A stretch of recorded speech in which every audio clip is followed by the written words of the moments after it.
is from the book of Mark, chapter 7, verses 24 to 37. From there he set out and went away to the region of Tyre. He entered a house and did not want anyone to know he was there. Yet he could not escape notice. But a woman whose little daughter had an unclean spirit immediately heard about him, and she came and bowed down at his feet. Now the woman was a Gentile of Syrophoenician origin. She begged him to cast the demon out of her daughter. He said to her, "Let the children be fed first, for it is not fair to take the children's food and throw it to the dogs." But she answered him, "Sir, even the dogs under the table eat the children's crumbs." Then he said to her, "For saying that, you may go. The demon has left your daughter." So she went home, found the child lying on the bed, and the demon was gone. Then he returned from the region of Tyre and went by way of Sidon toward the Sea of Galilee in the region of the Decapolis. They brought to him a deaf man who had an impediment in his speech, and they begged him to lay his hand on him. He took him aside in private, away from the crowd, and put his fingers into his ears, and he spat and touched his tongue.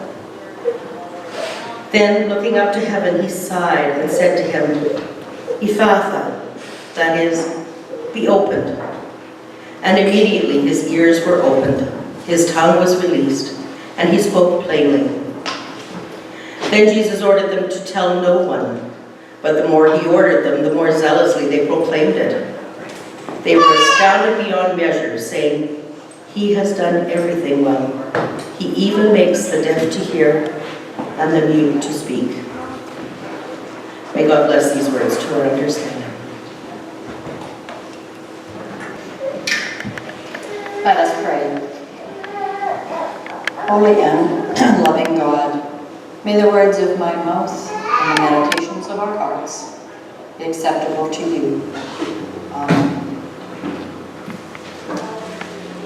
I've always found this to be one of the most difficult scriptures to preach on. But it was in the lectionary, so what the heck, I did it. I guess I still have a little of my Sunday school idea of Jesus as the warm and gentle man who everyone loved. But my later understanding of him was as a social justice advocate. But the picture of Jesus that is presented in this scripture is of a man who is rude and he lacks understanding. If we really examine this scripture, we are forced to examine our beliefs about who Jesus was.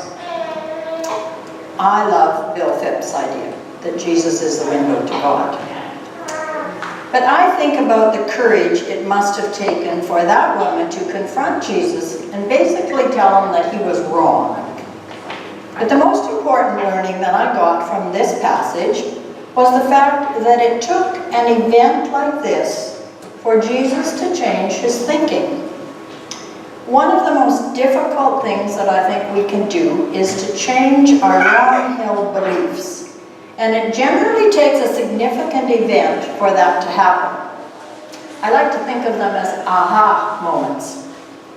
And I'm going to tell you about two events in my life that changed not only the direction that my life would take, but and they might also help you to think about times when your long-held beliefs changed, or maybe you still have some long-held beliefs that you know should change, but you haven't yet found the rationale to change them. So the first event that I'm going to tell you about happened in 1988. I was a Presbytery rep for Bethel United Church. And so I had to go to conference, and it was the first conference that I'd ever been to. Now, I knew that the main issue that we were going to deal with was whether our church would sanction ordaining gay and lesbian people. And there had been information meetings at our church and throughout the presbytery, and there were very strong feelings, both for and against. Now, at that time, as far as I knew, I only knew one lesbian woman. Boy, was I naive. But she was someone who had grown up in the small town where I had lived. And I had not seen her for many years. And, you know, when we were going to school, I did not know that she was lesbian. But I heard about it later. So, anyway, I went off to conference, not knowing how I would vote. Remember, that's a long time ago now. It was a very emotional time with people speaking both for and against. But it was when it was one woman who was an ordained minister, who I did not know, by the way, and she got up and spoke about her life as a gay woman who had to live her life in the closet because of the prejudice that was all around her. She spoke about what that was like for her, and she talked about the pain she and her partner lived with as they were not able to talk about who they loved. And they also had to listen to the homophobic remarks made by good people who did not understand that for her, being a lesbian was not a choice. Well, after she finished speaking, the 6 of us at our table discussed what we heard. And although we were still not of one mind, we listened to each other with respect and consideration of our different views. It was at that conference that I decided, and I felt called, to become an ordained minister in this church.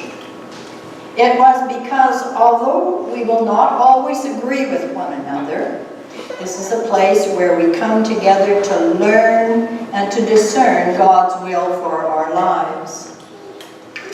And, as they sang, to stand together also. It was not an aha moment, but rather it was a longer time of learning, studying, listening, and then knowing what was right. You see, I had grown up in a culture where homophobia was the norm, so it was not easy to change my way of thinking. Now, Jesus would have grown up in a culture where women were considered to be inferior to men. Women did not have any place in the hierarchical structure of their society, and yet after he was confronted with his bigotry, his thinking changed. He must have had an aha moment, and as you heard from the rest of the passage, he went on to continue to do healing. One of the other significant aha moments happened to me when I took a Native Studies class at university. Now, I don't know what your experience was with First Nations people, but I'm going to tell you a little bit about mine. I grew up in small town Saskatchewan, and the only time we saw Indigenous people were in the spring, when they came and pitched their teepees in the nuisance ground, if you can believe that. The men went and picked roots or stones for the local farmers, and the women dug Seneca root. I don't think we were ever warned to stay away from them, but they were so different that we were afraid of them, and we didn't go near them. And I also don't remember seeing any children with them. If there had been, it might have made a difference.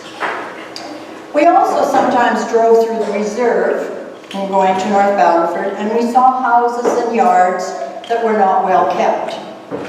Later, after I moved to Saskatoon, I saw them drunk and on the street begging.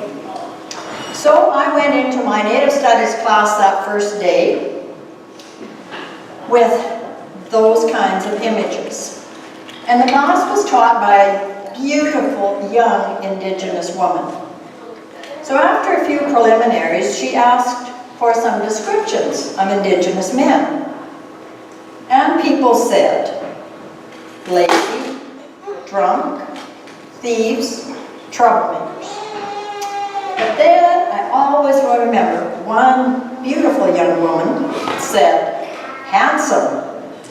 I had not ever thought about that. And then other words were added like artistic, humorous, resilient, athletic. Now that for me was an aha moment. I had never thought of them that way. The other thing that I learned in that class was a different way of thinking about the land.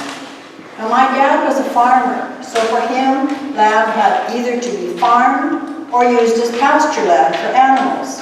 It couldn't just be land for land's sake, it had to be used.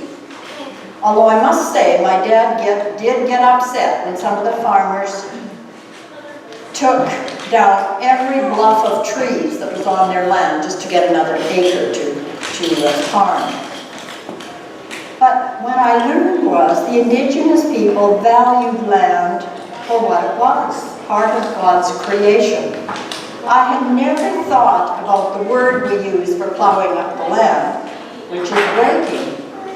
Farmers break the land so it can be seeded. It gets broken.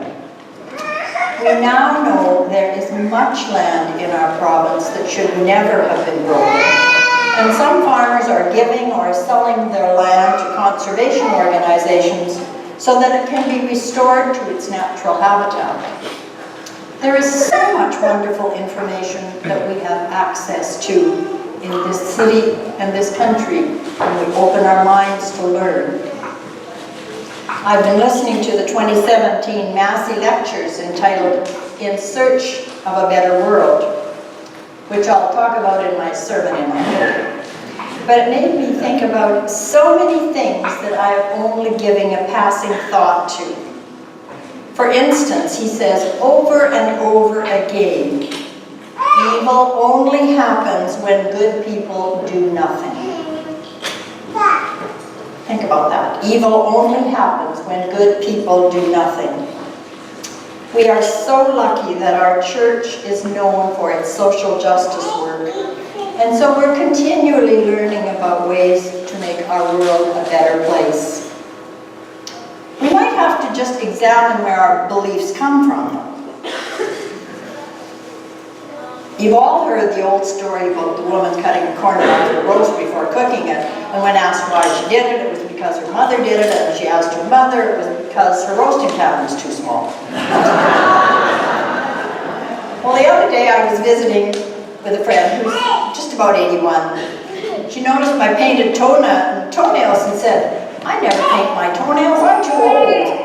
And I said, "Wherever would you get that idea?" Well, I'm sure it was her mother. In her mother's day, that would never have been done. But certainly not today. It's no big deal. I know a woman who's 91 and hers are all painted different colors. So I hope that the next time I see my friend, she will have her toenails painted. But changing our way of thinking is not easy. It takes learning and listening and discernment and discussing with an open mind while trying not to judge. It's so easy to judge based on what we see and what we've been taught throughout our life. It's not easy to do, as the old saying goes, walk a mile in my shoes. And so we come here, week after week, to try to learn from Jesus, the one who is our ultimate teacher and guide. And if we're really lucky, we'll even experience an aha moment. Amen.